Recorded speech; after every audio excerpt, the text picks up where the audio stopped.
আসসালামু আলাইকুম ওয়া রাহমাতুল্লাহ। যিনি আমাদের শত ব্যস্ততার ভিতর দিয়েও পবিত্র জুম্মার নামাজের উদ্দেশ্যে মসজিদে এসে আল্লাহ রাব্বুল আলামিনের কিতাব থেকে, কোরআনে কারীম থেকে কিছু কথা বলার এবং শোনার জন্য আমাদের তৌফিক দিয়েছেন, ওই মহান রব্বুল আলামিনের দরবারে শুকরিয়া আদায় করছি। আমরা সকলে বলছি আলহামদুলিল্লাহ। আর শুকরিয়া আদায় করছি যে আল্লাহ রাব্বুল আলামিন দেখতে দেখতেই আবারও মাহে রমজানের অতি নিকটে, আর মাত্র 1 মাস সময় বাকি। আমাদের সুস্থতার সাথে রজব এবং শাবান মাস পর্যন্ত হায়াত দারাজ করেছেন, সুস্থ রেখেছেন। রব্বুল আলামিনের দরবারে শুকরিয়া আদায় করছি। আবার বলছি আলহামদুলিল্লাহ। লক্ষ কোটি দুরূদ ও সালাম বর্ষিত হোক বিশ্ব মানবতার মুক্তির দিশারি, দো জাহানের বাদশাহ, শ্রেষ্ঠ নেতা, শ্রেষ্ঠ নবী জনাবে মুহাম্মদুর রাসূলুল্লাহ সাল্লাল্লাহু আলাইহি ওয়াসাল্লামের প্রতি। সম্মানিত উপস্থিতি, আমরা আলোচনা শুনছিলাম রজব কেন্দ্রিক। রজব মাস, সেই আলোচনা শেষ প্রান্তেই আমরা চলে আসছি। এ পর্যন্ত আমি আলোচনা নিয়ে আসছিলাম রজব মাসের মেরাজের ঘটনা থেকে 7টি বিষয় নিয়ে আলোচনা হয়েছিল। তারপর থেকে আজকে আলোচনা হবে ইনশাআল্লাহ। আলোচনা দিয়ে, ওয়াজ দিয়ে আমাদের পরিবর্তন করা সম্ভব নয়। যারা নামাজি, 5 ওয়াক্ত নামাজ যদি জিজ্ঞাসা করা যায় কতদিন ধরে আপনি পড়েন, কেউ বলবে 40 বছর, কেউ বলবে 20 বছর, কেউ বলবে 30 বছর, কম বেশি আরো এরকম হয়ে আসছে। এত লম্বা সময় আমরা নামাজ পড়ছি ঠিক, কিন্তু আমাদের পরিবর্তন আমরা আনতে পারছি। আজকে দেখুন, নামাজে যখন আমরা আসছি, আমাদের নামাজি ভাইরাই চাষতলে বসে গল্প করছে, রাস্তায় বসে গল্প করছে, বিভিন্ন জায়গায় বসে অপেক্ষা করছে। যদি আপনি জিজ্ঞাসা করেন জুম্মার নামাজে, হ্যাঁ প্রস্তুতি নিয়ে আসছি, বাড়ি থেকে যাব। অথচ আল্লাহ রাব্বুল আলামিন এত বড় হুঁশিয়ারি দিলেন যে আজান যখন হয়, আজানের জবাব দিয়েও সমস্ত কার্যক্রম বন্ধ করে একটি কাজ বাকি থাকে, সেটা মসজিদে প্রবেশ করা। এই আয়াতটুকু, এই বিষয়টি আমাদের হৃদয়ের মধ্যে আমরা বসাতে পারছি না, বিশ্বাস করতে পারছি না। কেন পারছি না? না পারার কারণ হলো আমরা নিজের অন্ধকারের মধ্যে নিমজ্জিত হয়ে আছি। আইনে জাহিলিয়াত যেমন ছিল, আমরাও একই কায়দায়, শুধুমাত্র আমরা লেবাসটা পরিবর্তন হয়তো করতে পেরেছি, কিন্তু অন্তরটা আমরা পরিবর্তন করতে পারি নাই। আরেকটি কারণ হলো রজব মাসে আল্লাহ রাব্বুল আলামিন সংবিধান দিলেন পরিবর্তন করার জন্য। আল্লাহ রাব্বুল আলামিন রাসূলের মাধ্যমে একটি ইসলামী রাষ্ট্র প্রতিষ্ঠিত করে তার বাস্তব রূপ দিয়ে দিলেন। সমস্ত জাহিলিয়াত, যেখানে কথা বলার সুযোগ ছিল না, নারীরা সতীত্ব নিয়ে চলতে পারত না, চুরি, ডাকাতি, রাহাজানি, ছিনতাই, অমানবিক, আল্লাহদ্রোহী কার্যক্রম যখন ছিল, এই মূল সংবিধান প্রতিষ্ঠিত হওয়ার কারণে সমস্ত কিছুকে পরিবর্তন করে আল্লাহ রাব্বুল আলামিন সোনার একটি রাষ্ট্র, সোনার মানুষ তৈরি করে মক্কায় এবং মদিনাতে আল্লাহ রাব্বুল আলামিন দেখিয়ে দিলেন। সুবহানাল্লাহ। সেই কোরআন, সেই হাদিস, সেই মানুষ আমরা এখনো আছি। নাই শুধুমাত্র যে জিনিসটা, সেটা হলো আমাদের শিক্ষা, আমাদের নিজেকে চেনার মতো যোগ্যতা না থাকার কারণে আমরা আল্লাহকে ওইভাবে বিশ্বাস করছি, ঠিক মানতে পারছি না। ইতিমধ্যে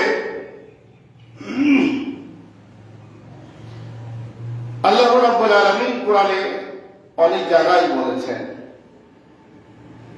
আমার এই রজবের মেরাজের আলোচনার মধ্যেও ছিল যে আমি আল্লাহ ব্যতীত কারো গোলামি করো না, দাসত্ব করো না, হুকুম মেনো না। আমি আল্লাহ ছাড়া তোমার আর পৃথিবীতে কেউ নাই।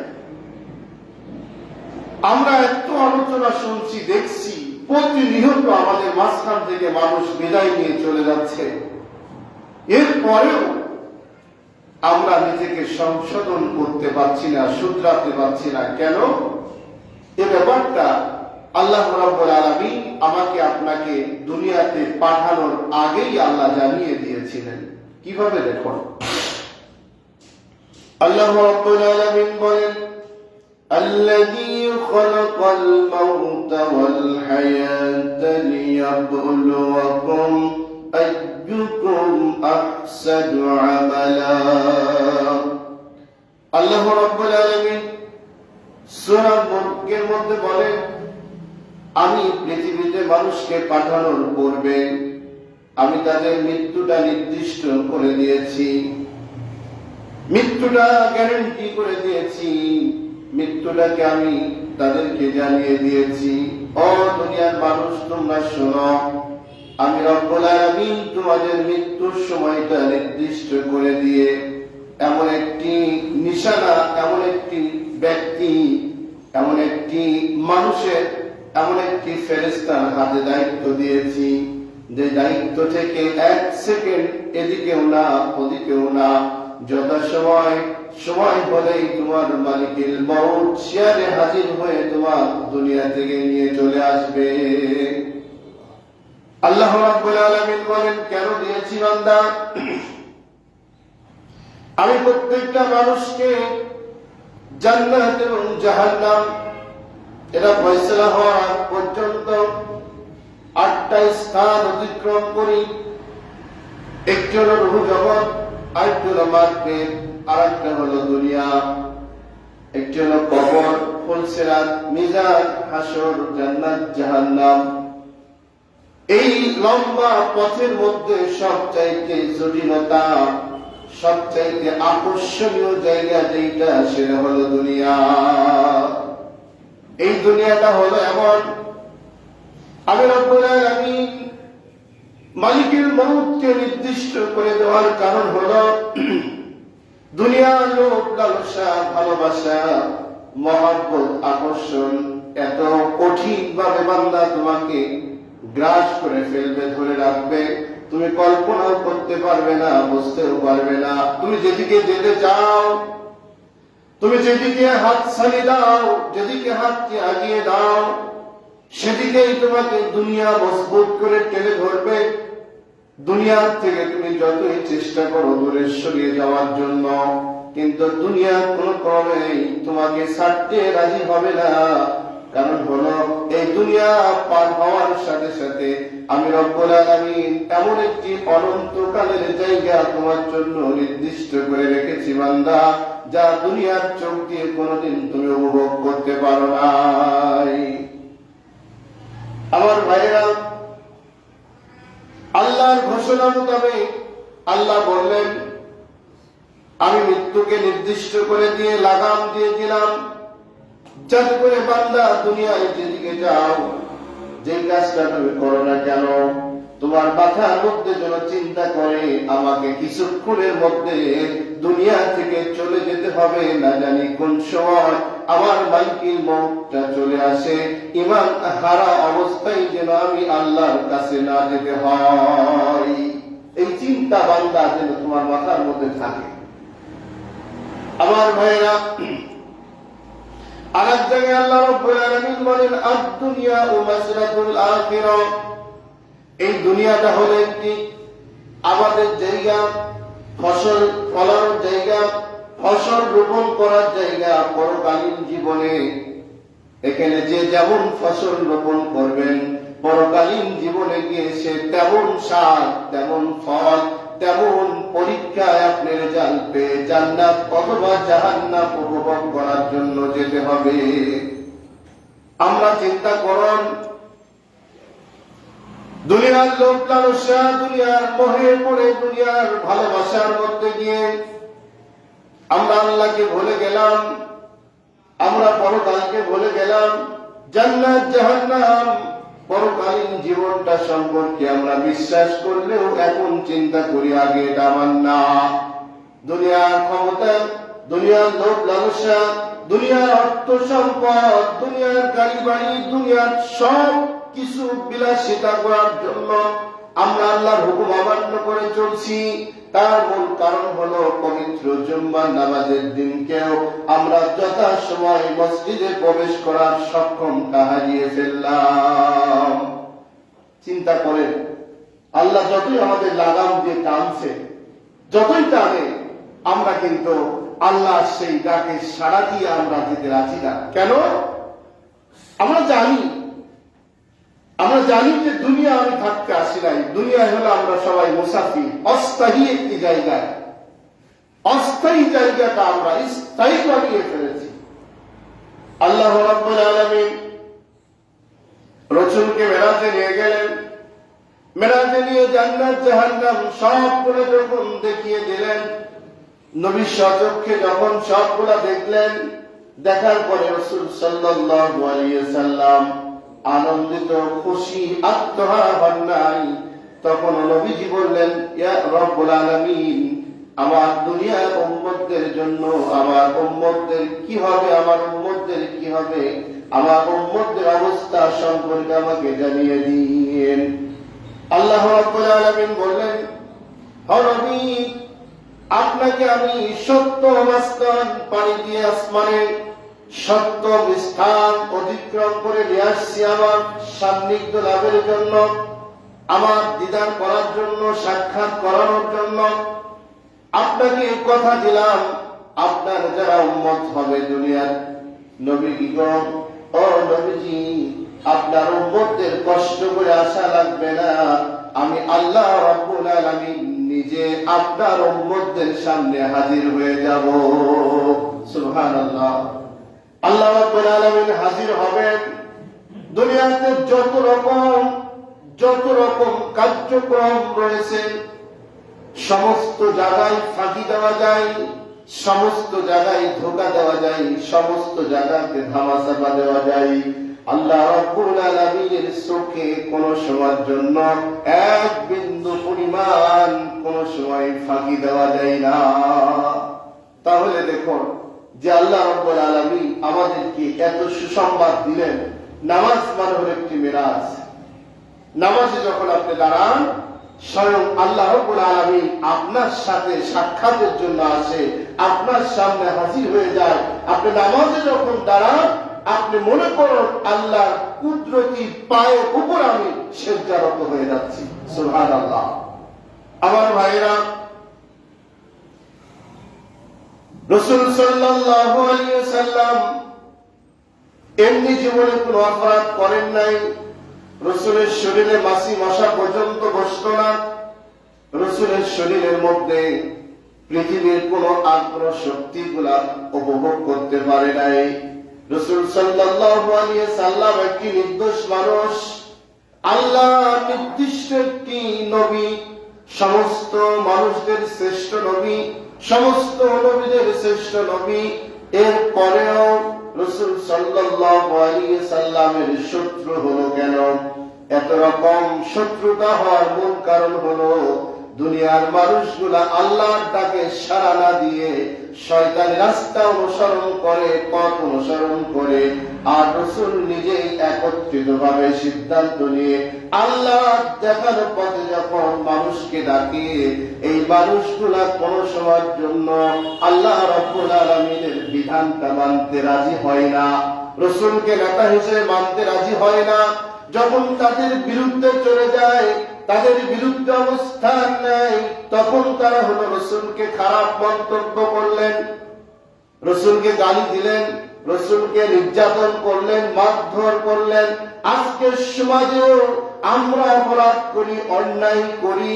যদি কোনো মানুষ যদি বিরুদ্ধে চলে যায়, বিরুদ্ধে বলে, ওই মানুষটাকে আমরা কোনো সময় গ্রহণ করতে পারি না। ঠিক না বলেন? আমরা পারি না। কেন? এই যে আল্লাহ নিজে আসতে চাইলেন, আমি বান্দা তোমার মেরাজের জন্য আমার কাছে এত কষ্ট করা লাগবে না, আমি তোমার সামনে হাজির হব।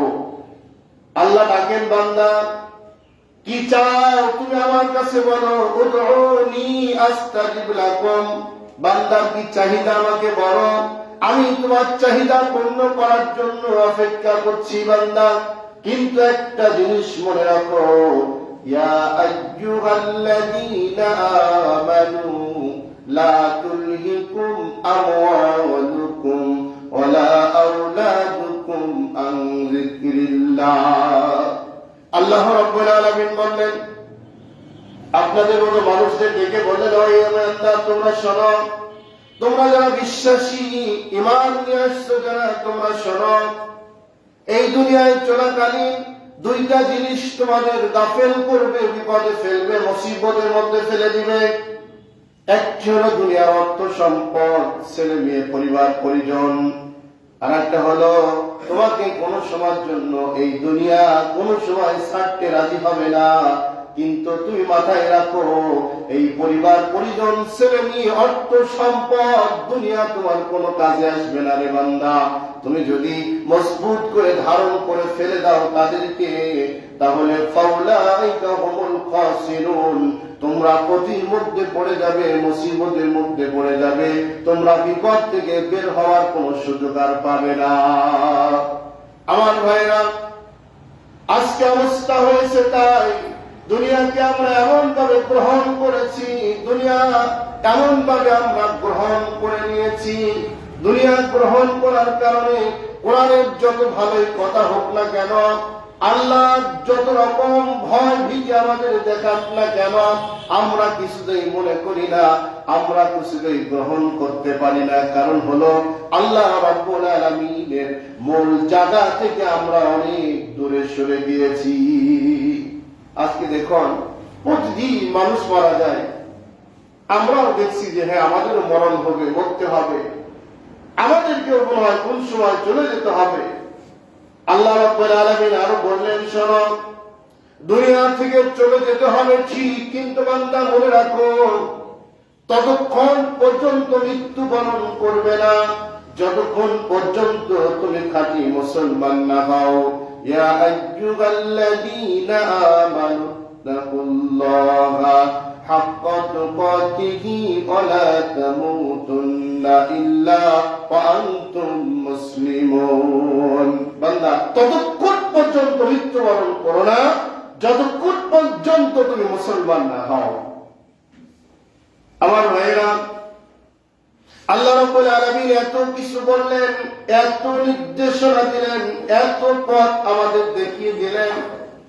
এরপরে আল্লাহ বললেন, বান্দারে, আল্লাযী খালাকাল মাউতা ওয়াল হায়াতা, আমি দেখতে চাই দুনিয়ার জীবনটা, হায়াতটা তোমাকে দেওয়ার পরে তুমি দুনিয়া পাওয়ার জন্য প্রতিযোগিতায় লিপ্ত হও, না কাল কিয়ামতের দিন ওই জান্নাতে যাওয়ার জন্য প্রতিযোগিতায় লিপ্ত হও।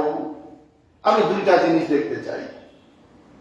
এখন তুমি জান্নাতে যেতে চাইলেও আমি তোমাকে বাধা দিব না, আমার জাহান্নামে যদি তুমি যেতে চাও আমি তোমাকে বাধা দিব না। আমার ভাইয়েরা, প্রচন্ড রোদ, প্রচন্ড গরম, এমন বিভীষিকাময় অবস্থা যখন হয়ে যায়, আমরা এসির বাতাসেও আরাম পাই না, কোনদিন কোনো আরাম নাই, কোন গাছের নিচে বসেও শান্তি নাই। এই কঠিন মুহূর্ত আল্লাহ রাব্বুল আলামিন কয়েক সেকেন্ড লাগে না, সামান্য একটি কালো মেঘ যখন দিয়ে দেয়, একটু হালকা বাতাস তুলে দেয়, আগে যে অবস্থা ছিল একটু হালকা বাতাস আর একটু মেঘ দেওয়ার কারণে পুরা পরিবর্তন হয়ে যায়, শান্তি পেয়ে যায়। কিন্তু আল্লাহ রাব্বুল আলামিন বললেন, বান্দারে এত কিছু করার পরেও তোমরা শান্তি পাওনি। আমি রব্বুল আলামিন যখন একটু শান্তি তোমাদের দিয়ে দিলাম, তখনও তোমরা আমি আল্লাহর শুকরিয়া আদায় করলে না। আমরা তখনও শুকরিয়া আদায় করি না। আমরা বলি যা এই সময় মেঘ হয়, স্বাভাবিক, হতেই পারে। এইভাবে আল্লাহ রাব্বুল আলামিন বলেন, আমি তোমাদের এই দুনিয়ার মধ্যে প্রতিযোগিতায় দেখতে চাই, তোমরা কারা দুনিয়া চাও আর কারা পরকাল চাও। আমার ভাইরা, সমাজটা আমাদের এমন করে ফেলেছি, আমরা এমন একটি অবস্থার মধ্যে জীবন যাপন করতেছি, সবচাইতে বেশি হলো ইবলিসের হুকুমগুলা, ইবলিসের মত পথ, ইবলিসের দেখানো জীবন ব্যবস্থা গুলা ছড়াই ছিটিয়ে দেওয়ার কারণে আমরা মনে করছি এটাই মনে হয় দুনিয়া, এটাই মনে হয় শান্তি, এটার মধ্যেই কামিয়াব, এটার মধ্যেই মনে হয় সব কিছু লুকিয়ে আছে। আমরা বাঁচার জন্য, আমরা চলার জন্য, দুনিয়ায় শান্তি পাওয়ার জন্য শুধুমাত্র আল্লাহ ভুলে গিয়ে, পরকালকে ভুলে গিয়ে, কোরআনের রাস্তা ভুলে গিয়ে সকল শয়তানের মতবাদ গুলা গ্রহণ করছি। সেই কারণে আজকে আমরা যতই শান্তি চাই, যতই শান্তিতে থাকতে চাই, কোন মানুষ আমরা শান্তি পাচ্ছি না। আমরা শুধুমাত্র অশান্তি ব্যতীত, অশান্তি ব্যতীত, অশান্তি ব্যতীত শান্তির কোন রাস্তায় এখনো যেতে পারি নাই।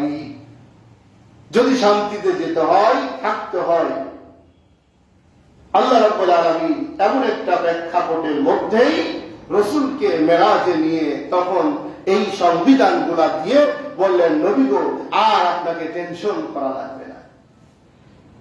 আমার ভাইয়েরা, তখনও পরিপূর্ণ আল্লাহ রাব্বুল আলামিন সংবিধান দেন নাই, শুরু হচ্ছে, ওহী নাজিল হচ্ছে। নবী ছোট্টবেলা থেকে সমাজ পরিবর্তন করতে চেয়েছেন, মানুষকে পরিবর্তন করতে চেয়েছেন, জাহান্নামের আগুন থেকে বাঁচার জন্য মানুষকে ডাকা শুরু করেছেন। এক পর্যায়ে আল্লাহ রাব্বুল আলামিন বললেন, ওয়াকাযালিকা আওহাইনা ইলাইকা রূহাম মিন আমরিনা মা কুনতা তাদরি মাল কিতাবু ওয়ালাল ঈমান। হে নবী, আপনি যত চেষ্টা করেন না কেন, শান্তির জন্য যতই চেষ্টা আপনি করুন, মানুষ শান্তি পাবে না ততক্ষণ পর্যন্ত যতক্ষণ হলো আমার কিতাবের প্রতি পরিপূর্ণ ঈমান আমার গোলামরা, বান্দারা না আনবে। আমার ভাইয়েরা, কিতাবের প্রতি ঈমান মানে কোরআনের প্রতি ঈমান। এই কোরআনের প্রতি ঈমান পরিপূর্ণ না আনা পর্যন্ত যত আইন পাস হোক না কেন, যত বিল উত্থাপন হোক না কেন, সারা পৃথিবীর মানুষ যদি একত্রিত বসে শান্তি পাওয়ার জন্য, তারপরেও শান্তি পাবে না। শান্তি পেতে হলে আপনাকে কোরআন, আল্লাহ নিজে বললেন, কোরআন ব্যতীত, কোরআনের প্রতি ঈমান মজবুত ভাবে না আনা পর্যন্ত আপনি শান্তি পেতে পারেন না। আজকে দেখুন, আমরা এমন একটি পরিবেশের মধ্যে চলে আসছি, এমন একটি প্রেক্ষাপটের মধ্যে চলে আসছি, আপনি যত ভালো কথাই বলেন না কেন, আমার দল যদি আমাকে দিক নির্দেশনা না দেয়, আমি সেটাকে গ্রহণ করতে রাজি না। না হওয়ার কারণে আমরা যত ভালো কথাই বলি না কেন, যখনই যার বিরুদ্ধে চলে যায়, তখনই আমরা মনে করি এটা তার দিকে টানার জন্য আমাকে বলছে। কিন্তু আল্লাহ রাব্বুল আলামিন কিন্তু সে কথা বলেন নাই। কোরআনে কারীমের মধ্যে আল্লাহ রাব্বুল আলামিন বললেন, ওয়াকাযালিকা আওহাইনা ইলাইকা রূহাম মিন আমরিনা মা কুনতা তাদরি মাল কিতাবু ওয়ালাল ঈমান। যত মানুষ আমরা নামাজে আসছি, অনেক মানুষের চিন্তা করা দরকার নাই, আমরা যারা নামাজে আসছি, এই নামাজে এসে আল্লাহকে মাইনাস করে আল্লাহকে বাদে অন্য কাউকে সেজদা যদি করি তাহলে ঈমান থাকবে, এতটুকু কি বিশ্বাস করা যায়? বলে বিশ্বাস করা যায় না, ঈমান থাকবে না। কিন্তু নামাজের সময় ঈমান যদি না থাকে, নামাজের সময় যদি ঈমান না থাকে, আল্লাহকে সেজদা না করলে, অন্য জায়গায় সেজদা করলে যদি ঈমান না থাকে, তাহলে অন্য অন্য কাজ আমার জীবনের শুরু থেকে শেষ মুহূর্ত পর্যন্ত যত কাজ করছি আমরা, এই কাজের মধ্যে পরিপূর্ণ আল্লাহকে যদি না মেনে চলি তাহলে কি ঈমান থাকার সম্ভাবনা আছে? বলেন নাই। ইবলিসের জীবনে আল্লাহকে মানে নাই, আল্লাহকে বিশ্বাস করে নাই এমন না। ইবলিস আল্লাহকে মানছে, আবু জেহেল আল্লাহকে মানছে, উতবা সাইবা আল্লাহকে মানছে, ফিরাউন আল্লাহকে মানছে, নমরুদ আল্লাহকে মানছে, পৃথিবীর সমস্ত স্বৈরাচাররা আল্লাহকে মানছে। কিন্তু তাদের অবস্থা এমন হলো কেন?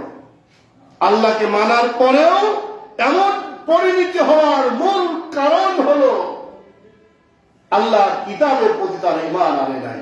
তারা বিশ্বাস করতে পারে নাই যে এই কিতাব, এই কুরআনের বাহিরে চলা যাবে না, বা চললে অসুবিধা বা ইত্যাদি এমন নয়। ওরা আল্লাহকে মানত ঠিক, কিন্তু আল্লাহর বিধান, আল্লাহর আইন, আল্লাহর দেখানো পথকে অনুসরণ করতে তার আপত্তি ছিল তাদের। সেই জন্য আল্লাহ রাব্বুল আলামিন যুগে যুগে ফেরাউন, নমরুদ, হামান, সাদ্দাত, বড় বড় লিডার যারা ছিল তাদেরকে আল্লাহ ধ্বংস করে দিয়ে মানচিত্রে স্বর্ণ অক্ষরে লিপিবদ্ধ করে আমাদের শিক্ষা ব্যবস্থা আল্লাহ রাব্বুল আলামিন করে রেখেছেন। হে দুনিয়ার মানুষ, তোমরা শিক্ষা গ্রহণ করো। কোন পাগলামো, কোন মাতলামো, কোন শক্তি, কোন বাদরামো করে আমি আল্লাহর পথ থেকে বাঁচার সুযোগ পাবে না। অতএব আমার কোরআনের প্রতি মজবুত ভাবে ঈমান নিয়ে আসো। যদি তুমি বাঁচতে চাও, পরকালীন জীবনে যদি আমি আল্লাহ দেখার সাক্ষাৎ জান্নাতে যেতে চাও, ভাইরা, এই দুনিয়াতে আপনাকে মনে করুন গাড়ি বাড়ি অট্টালিকা করে দেওয়া হলো। যেমন দেখুন, না বললেই না, আমাদের পূর্বে যেই সরকার ছিল, মিথ্যা সাক্ষী দেওয়ার জন্য অনেকেই গাড়ি করে দিয়েছেন, বাড়ি করে দিয়েছেন, ফ্ল্যাট দিয়েছেন, অনেক কিছু করে দিয়েছেন। গাড়ি পাওয়ার লোভে, বাড়ি পাওয়ার লোভে, ফ্ল্যাট পাওয়ার লোভে মিথ্যা সাক্ষী যখন তারা দিয়েছিল, আজকে দেখুন গাড়ি আছে, বাড়ি আছে, ফ্ল্যাট আছে, সব কিছু আছে, কিন্তু সেই ব্যক্তি নাই। ঠিক না বলেন? তা লাভ হলো, লাভ হলো কি বলুন? লাভ হলো কি? যদি আপনি ঈমানের জায়গায় মজবুত থেকে যদি আপনি ভিক্ষা ঝুরি দিয়ে যদি আপনি ভিক্ষা অবস্থায় জীবন যাপন করতেন, ঈমানটা নিয়ে যদি আল্লাহর কাছে হাজির হতে পারতেন, পরকালীন জীবনে যদি আপনি জান্নাতের মালিক হতে পারতেন, তাহলে আপনার জীবনটা ধন্য হয়ে যেত। অতএব দুনিয়াতে আপনার বিলাসিতা দরকার নেই। আমার ভাইয়েরা, আল্লাহ নবী সাহাবীদের বললেন, ও সাহাবীরা শোনো, দুনিয়ায় মানুষকে চাহিদা পূর্ণ করা সম্ভব নয়। একজন মানুষ বলতেছে নামাজ পড়ে, রব্বুল আলামিন আমাকে 1 বিঘা ভর্তি করে স্বর্ণ দিয়ে দাও, 1 বিঘা ভর্তি করে স্বর্ণ দিয়ে দাও। ওনাকে পরের দিন 1 বিঘা ভর্তি স্বর্ণ দিয়ে দেওয়া হলো। আবার তিনি নামাজ পড়ে আবার চাহিদা শুরু করলো, রব্বুল আলামিন আমাকে আর 1 বিঘা ভর্তি করে স্বর্ণ দাও, আমাকে স্বর্ণ দাও। দ্বিতীয় দিন আর 1 বিঘা ভর্তি করে স্বর্ণ দেওয়া হলো। তৃতীয় দিন আবার চাইলেন, এবং তৃতীয় দিনও দেওয়া হলো। নবীজি বলেন, দুনিয়ার মানুষ ততক্ষণ পর্যন্ত চাওয়া পূর্ণ হবে না, চাওয়া কমবে না, যতক্ষণ পর্যন্ত 3.5 হাত মাটির কবরে নিমজ্জিত না হয়। যতক্ষণ পর্যন্ত আমি আপনি মালিকুল মউতের সাক্ষাৎ গ্রহণ না করব, কবরে না যাব, ততক্ষণ পর্যন্ত চাওয়া থেকে আমি আপনি দুনিয়া দুনিয়া দুনিয়া থেকে আমরা পিছিয়ে থাকতে পারি না। নবীজি বললেন, সাবধান, তোমাকে এমন ভাবে গ্রাস করবে, দুনিয়া বিপদে ফেলবে, তুমি ভাবতেই পারবে না, মনে করবে যেটাই মনে হয় সব না। আমরা মনে করি একটা মানুষ স্বভাবই ভিক্ষা করে, আমরা মনে করি মনে হয় এই লোকটা খুবই গরিব, অসহায়, মিসকিন। কুরবানির সময় 2 কেজি গাছ 5 কেজি গোস্ত দিলাম, আকিকা করার সময় 7 কেজি গোস্ত দিলাম, মাঝে মাঝে 2-1 দিন খাওয়ালাম, ইত্যাদি কাজ কামগুলা করলাম। কেন? উনি হলো মিসকিন, অসহায়, গরিব। রাসূল বলছেন না, উনি গরিব না, মিসকিন না, অসহায় না। প্রকৃতপক্ষে মিসকিন হলো ওই ব্যক্তি, অসহায় হলো ওই ব্যক্তি যিনি হলো দুনিয়ার জীবনে 70 বছর হায়াত পাওয়ার পরেও কবরে গেলেন খালি আমল দিয়ে, খালি হাতে কবরে গেলেন। ওই মানুষটার চাইতে বড় অসহায়, মাসলুম আর দরিদ্র গরিব কেউ হতে পারে না। দুনিয়াতে আপনার আজকে টাকা নাই, কালকে টাকা হতে পারে, কালকে টাকা ছিল, পরের দিন আপনার আমার নাও থাকতে পারে, কিন্তু কবরে যাওয়ার পরে আজকে আমল নিয়ে যেতে পারেন নাই, আগামী পরশু আমল করতে পারবেন, এর কোনো সুযোগ নাই। সুযোগ আছে বলেন? কোনো সুযোগ নাই। আল্লাহ রাব্বুল আলামিন বলেন, সুম্মা লা ইয়ামুতু ফিহা ওয়া লা ইয়াহইয়া। মানুষ আফসোস করে বলবে, রব্বুল আলামিন আমাকে একবার মালিকুল মউত দিয়েছো, মৃত্যু দিয়েছো, আমাকে আবার যদি হায়াত দাও গো আল্লাহ, এবার দুনিয়ায় যাওয়ার পরে আমি তোমার ইবাদত ছাড়া, গোলামি ছাড়া, দাসত্ব ছাড়া আর কিছুই করব না জীবনে, আল্লাহ আমাকে আবার হায়াত দাও। রব্বুল আলামিন বলবেন, না না, এখন আর সুযোগ নাই, এখন আর মরবেও না, বাঁচবেও না, শাস্তি থেকে বাঁচার মতো কোন সুযোগ আর কেউ করে দিতে পারবে না, আর কোন সুযোগ নাই। আমার ভাইরা, সম্মানিত মুসলিম বিন্দু, আমরা এত আলোচনা শুনি, ওয়াজ করে আমাদের পরিবর্তন কোনোদিন হবে না। কারণ আমরা শাস্ত্রে ওয়াজ কম জানি না, দোকানে যাওয়ার সময় কম ওয়াজ জানি না, রাস্তায় হাঁটার সময় ওয়াজ কম জানি না, আমরা অটোতে বসতে কম ওয়াজ জানি না, আমরা যখন বন্ধু মহলে বসি আমরা ওয়াজ কম জানি না। তবে একটা জিনিস মাথায় রাখুন, যে জিনিস সস্তা পাওয়া যায় ওই জিনিসের পূর্ণ মূল্য থাকে না, যেই জিনিস অতি সস্তায় পাওয়া যায় সেই জিনিসের দাম নাই। আজকে যদি মনে করুন, আমাকে আপনাকে যদি কোনো মানুষ বলে, ভাই এত টেনশন করেন কেন, আপনি কি চান, আপনাকে মসজিদ ভর্তি করে আমি আপনাকে মশা দিতে চাই, মাছি দিতে চাই, আপনি নেন। বলুন তো, আমরা একজন ব্যক্তি এই পুরা ঘর ভর্তি যদি আমাদের মশা দেয়, মাছি দেয়, পোকা মাকড় দেয়, আমরা কেউ কি নিতে চাবো বলেন? কেন? আমরা জানি এই মশা মাছির কোনো দাম নাই, এগুলা মূল্যহীন, এগুলা নিয়ে আমার কোনো লাভ নাই। অথচ যদি 5 টাকার কয়েন এই পরিমাণ যদি কেউ একটা স্বর্ণ দিতে চায়, আগামী 7 দিন যদি অমুক জায়গায় দৌড়াদৌড়ি করে 5 সেকেন্ড থার্ড হয়, একটা 5 টাকার কয়েন পরিমাণ স্বর্ণ পুরস্কার দেওয়া হবে। এখন দেখুন তো, মশা দেওয়ার লোক বেশি হবে না ওই কয়েনটা দেওয়ার লোক বেশি হবে? কয়েনটা দেওয়ার লোক বেশি হবে। কেন? কয়েনটার দাম আছে। 5 টাকা পরিমাণ যদি স্বর্ণের একটা পয়সা হয়, অনেক দাম হবে। তার মানে হলো কি, এই স্বর্ণের দাম দুনিয়াতে আছে, আমরা দুনিয়া চিনেছি, অথচ এই মশা মাছির চাইতেও তুচ্ছ এই পৃথিবী, আল্লাহর কাছে আর কোনো দাম নাই। এই পৃথিবীটা হলো মশা মাছির চাইতেও তুচ্ছ, দাম নাই, মূল্যহীন। সারা পৃথিবী যদি আপনাকে দিয়ে দেওয়া হয়, মালিক বলে দেওয়া হয়, মশা মাছি নিয়ে যেমন কোনো লাভ নাই, এই পৃথিবীর মালিক হয়েও আপনার কোনো লাভ নাই যদি আপনি আমল না নিয়ে যেতে পারেন। আমল যদি বাদে যান, আমলহীন যদি আপনি কবরে প্রবেশ করেন। এজন্য ভাইরা আসুন, রজব মাস শেষ হয়েছে, শাবান মাস শুরু হচ্ছে, আর মাত্র 1 মাস পরেই আমাদের রোজা। দুনিয়াতে অনেক কিছু দেখলাম, অনেক কিছু গ্রহণ করলাম, অনেক কিছু ভাবেই এই বয়সটায় কত মানুষকে বিদায় দিলাম, অথচ একবার নিজেকে বিদায় নেওয়ার জন্য চেষ্টা করি যে আমাকে বিদায় নিতে হবে, আমাকে মৃত্যুবরণ করতে হবে, আল্লাহর সামনে আমাকে হাজির হতে হবে।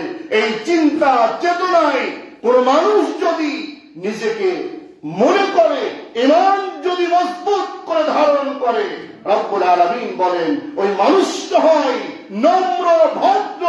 একদম ওই মানুষের দিক তাকালে বোঝা যাবে, মনে হয় যেন তার ভিতরে ঈমান চলাফেরা করছে। আমার ভাইরা, শেষ কথা বলি, এই যতগুলা মানুষ মসজিদে প্রবেশ করলেন নামাজের জন্য, আজকে জুম্মার দিন জানতেন না এমন কোন ভাই কি আছেন যে আমি জানতাম না আজকে জুম্মার দিন? এমন কেউ আছে বলেন? না, সবাই জানি আজকে জুম্মার দিন। বিশ্বাস করুন, এই যে কোরআন আমার সামনে, আপনি নিজের এই কোরআনটা খুলুন। আমি আপনার শত্রু হতে পারি ক্ষণিকের জন্য, আমাকে বন্ধু হিসেবে গ্রহণ করার দরকার নেই, শত্রুই মনে করেন তাও সমস্যা নেই, কিন্তু এই কথাটি পরিষ্কার আপনার মাথায় রাখা দরকার, যারা নামাজি 20 বছর 30 বছর 40 বছর নামাজ পড়লেন, এখনো আপনি পরিবর্তন হতে পারেন নাই। কেন? আল্লাহ নিজে বলছেন আযান যখন হয়ে যায় সমস্ত কার্যক্রমকে বন্ধ করে দিয়ে আগে কাজ হলো আযানের ডাকে সাড়া দাও, মসজিদে প্রবেশ করো। আপনি নামাজের উদ্দেশ্যে আসছেন, দোকানে বসে থাকেন, রাস্তায় গল্প করেন, এলোমেলো ভাবে চলেন, খুতবার আগ মুহূর্তে মসজিদে ঢুকেন, আবার খুতবা নামাজ সালাম ফিরতে দেরি, আপনার যেতে দেরি হয় না। এই অবস্থায় কতদিন চলবে না? মনে করেন এই মসজিদে কোনো মুসল্লি আর নাই, কেউ আর নামাজে আসলাম না, সব বাদ, আমরা বাদ দিলাম, আর ওখানে যাবই না। যদি আমরা একজন ব্যক্তি না আসি, আল্লাহ কত অসুবিধা হতে পারে বলেন তো ভাই? হবে বলেন? হবে না। আর যদি আমরা সবাই সর্বপ্রথম যদি মসজিদে প্রবেশ করি, আল্লাহ লাভ আছে বলেন? লাভ এবং লস আমার এবং আপনার, আমার এবং আপনার লাভ লস। এজন্য ভাইয়েরা, অনুরোধ করে বলি আপনাদেরকে, এখন পর্যন্ত যারা হলো এই ধ্যান ধারণা, এই স্বপ্ন নিয়ে ঘুরছেন, স্বপ্নকে পরিহার করুন, আযানের ডাকে জবাব দেন, মসজিদে প্রবেশ করুন, যত সময় আপনি আল্লাহর ডাকে সাড়া দিয়ে হাজির হয়ে যান। মনে করেন না যে আমি যা বুঝি আর পৃথিবীর কেউ বোঝে না, এটাই সত্য। আপনি যেটা বোঝেন পৃথিবীর কেউ বোঝে না, এটাই সত্য। পৃথিবীর যদি আর কেউ বুঝতো তাহলে এমন অবস্থা হতো না। নামাজি মানুষ ইসলাম বুঝে জানে শোনে, মনে হয় যেন কত আল্লাহর ওলি, ওই মানুষটাও দেখা যায় খুতবা শেষ হয়ে যাচ্ছে, এরপরে মসজিদে প্রবেশ করে না। আছে না নাই বলেন? খুতবা সালাম ফিরতে দেরি, ওই মানুষটা বের হতে দেরি হয় না। এই অভ্যাসটা, এই পরিবেশটা আমাদের কবে দূর হবে, কবে বন্ধ হবে জানি না। তবে যাই হোক, আমি আপনাদের অনুরোধ করছি এই অভ্যাসটা বন্ধ করুন। এটা আল্লাহর হুকুম, নামাজ যেমন আল্লাহর হুকুম, এটাও আল্লাহর হুকুম। এটা বন্ধ করুন, যে না হয় তাহলে আপনি বিপদগ্রস্ত হয়ে যাবেন। সম্মানিত উপস্থিতি,